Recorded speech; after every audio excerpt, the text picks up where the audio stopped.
coughed in his direction to make a point. The man grunted at her. "What's your name?" "Cornelia ten Boom," she replied. He grunted again. "Get dressed now," he ordered, producing a sheet of paper from his jacket pocket. He scanned the paper quickly. "Ten Boom, Cornelia," he read. "So you are the mastermind behind all of this." Corrie said nothing as she slipped her dress over her pajamas for the second time that day. Her hands were shaking so badly she couldn't get the buttons through the buttonholes. "Where are the Jews?" the man asked harshly. "What Jews?" asked Corrie, trying not to look in the direction of the angel's den. She could still hear Mary's muffled wheezing. What if the man stopped talking long enough to hear it too? Corrie pulled her shoes on quickly and forced another cough. She had to keep coughing and get the man out of her room quickly. She stumbled toward the door without even bending to do up her shoelaces. The man followed her, shoving her down the stairs toward the dining room. When Corrie entered the room, her father and Betsy were already there. Corrie gulped. 3 underground workers were also there. They hadn't made it up to the angel's den in time like Arnold Smith. The room was filled with uniformed Gestapo officers.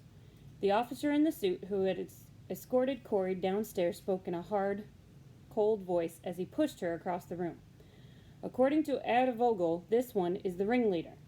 All eyes fell on Corrie. "See what she knows," he snarled at one of the uniformed men. This Gestapo officer grabbed Corrie roughly by her arm and pulled her out the door and down the 5 steps into the clock shop workroom. He threw her against the workbench, sending a tray of watch parts flying. "Tell me where you hide the Jews," he demanded. Corrie felt her concentration leaving her. Her throat was on fire. Every muscle in her body ached.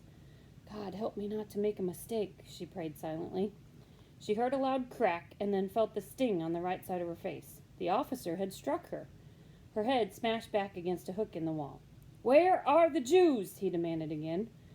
There was more silence, and then the crack of another blow to her face. "How many of them are you hiding?" the officer raged. More silence, and then another blow to her face. And so it went on. More questions, more silence, more blows. Corrie could taste the blood as it trickled into her mouth, and she felt herself fading away. In desperation, she cried out, "Jesus, help me!" The officer stopped abruptly. "Never, ever say that name in front of me again," he hissed, his steely face now red with rage. "If you are too stupid to talk, that frail old sister of yours will tell us what we need to know." With that, he pulled Corrie to her feet and shoved her back up the stairs to the dining room, and roughly pushed her into the chair. He smiled evilly as he grabbed Betsy by the apron and yanked her to her feet. Corrie sat still. Her right eye was swollen and she could barely see out of it. Her mouth was swollen too, and her tongue felt 5 times its normal size. Downstairs she could hear moans and whimpers coming from her sister. Tears stung Corrie's battered face. What lay ahead of them? She didn't want to think about it. Instead, she concentrated on the noise coming from upstairs. She could hear lots of yelling and the splintering sound of wood being smashed. Splintering is breaking wood into small pieces.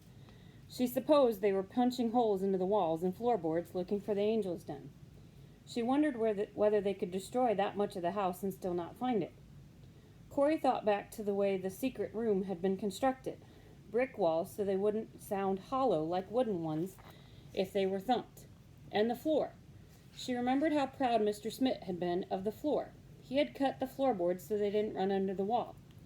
That way, if the Gestapo started smashing the floorboards looking for the secret room, they would not find any floorboards that ran under a supposed outside wall.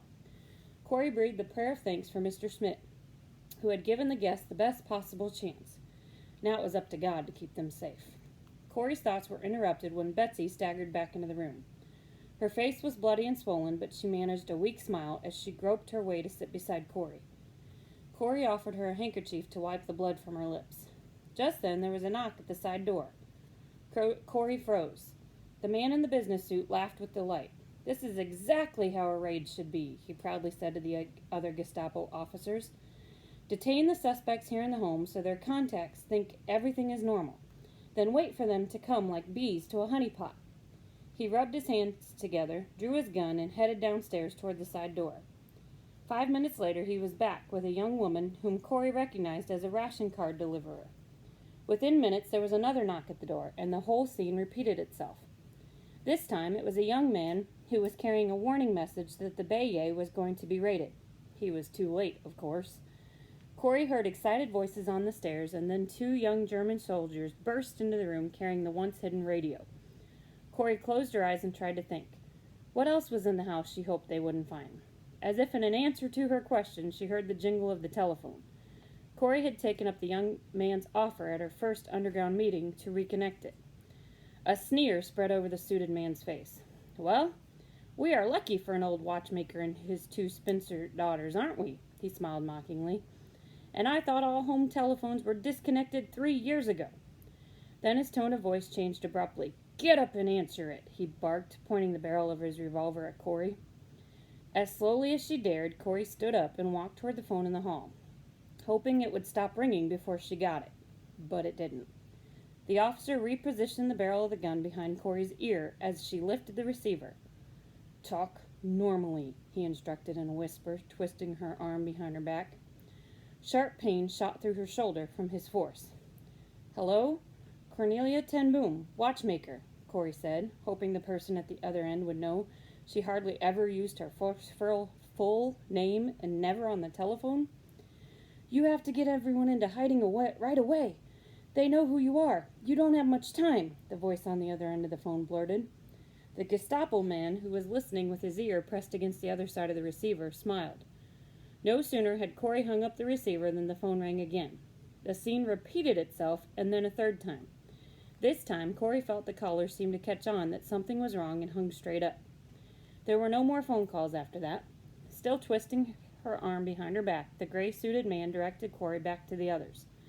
As Corrie sat down in the dining room, a parade of people were led down the stairs. Corrie could see each one through the open door. She knew most of them from William's prayer meeting. She felt sorry for them. The retired missionary from the Dutch East Indies, the woman from the bakery down the street. They knew nothing about the guests at the Bayet. Corrie's heart dropped when Willem and Peter passed the door, and then she gasped out loud when she saw Nolly trailing behind them. What had she been doing at the Bayet? Nolly had already been arrested for sheltering a Jewish girl. She had been released, but the Germans wouldn't be so easy on her this time. Tears sprung to Corrie's eyes. All 4 Ten Boom siblings had been captured by the Gestapo, and so had one of Corrie's nephews. Just then there was a yell of triumph from upstairs. Corrie looked at Betsy, the terror in her eyes confirming that they were thinking the same thing. The Angel's Den. They must have found it. Corrie could hear the shouts in German. Come and see what I've found. Innocent watchmakers. Ha!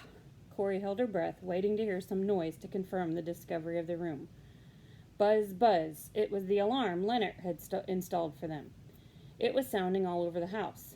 A minute or so later, the man in the gray business suit strolled back into the dining room. A very efficient alarm system, he said, and I have to ask myself what a family like you might need an alarm for. He looked at Corrie questioningly. Corrie shook her head, giddy with joy. Finding the alarm system would make things harder for her. Betsy and their father were the Gestapo, but at least they hadn't found the secret room. Corrie looked at the man defiantly through her unswollen eye. She hoped the message was clear. The Gestapo could beat her as much as they wanted, but they would not get any information from her.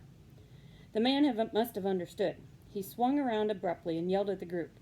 Get up and follow them, pointing toward the 2 Gestapo officers at the door. We've got quite a little haul here, he taunted Corrie as she staggered to her feet. You could have made it easier for everyone by telling us where your precious Jews are hidden. But don't worry. We'll put a 24-hour guard on this place.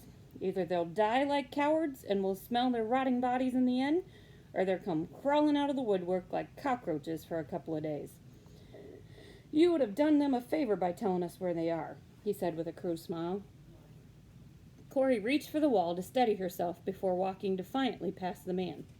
Her face might be battered and bruised, but she was the one who still held the secret to the location of the Angel's Den. And as long as she held on to that secret, she hoped and prayed that the guest huddled inside it would be safe.